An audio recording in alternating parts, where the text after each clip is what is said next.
Next question from Hilal Ahmed from Noida, India. Can Muslims go and visit the places of worship of non-Muslims?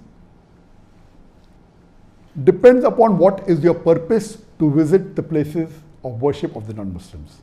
If you are going to know what the religion says so that you can do more dawah to them, it's perfectly permitted. I have visited various places of worship. I've gone to various temples, many. I've gone to various churches. I've had discussion with the priests, with the pandits. My main purpose was dawah. If you go for sightseeing, thinking it will benefit you in understanding Islam better and knowing the wrong things, what the non-Muslims are doing, it is permitted.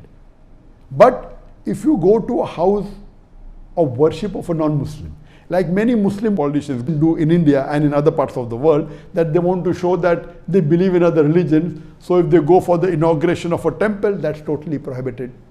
You cannot go to inauguration of a temple, and many Muslim politicians go to show that, okay, we are secular. It is haram.